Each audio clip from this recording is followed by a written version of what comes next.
ଲଙ୍କାର ଭୟଙ୍କର ଯୁଦ୍ଧ ଚାଲିଥିଲା।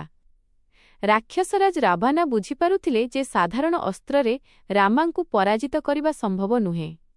ତେଣୁ ସେ ମନେ ପକାଇଲେ ତାଙ୍କର ଆରାଧ୍ୟ ଦେବ ଶିବାଙ୍କୁ।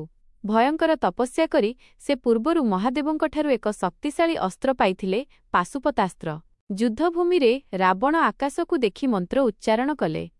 ତାଙ୍କର ଧନୁରୁ ନିଷ୍କାସିତ ହେଲା ଭୟଙ୍କର ଅଗ୍ନିମୟ ବାଣ। ସମଗ୍ର ପୃଥିବୀ କମ୍ପିଉଠିଲା। ଦେବତାମାନେ ଭୟଭୀତ ହେଲେ। ବାଣଟି ଆକାଶ ଭେଦି ଶ୍ରୀରାମଙ୍କ ଦିଗକୁ ଦୌଡ଼ି ଆସୁଥିଲା। କିନ୍ତୁ ଶ୍ରୀରାମ ଶାନ୍ତ ଥିଲେ।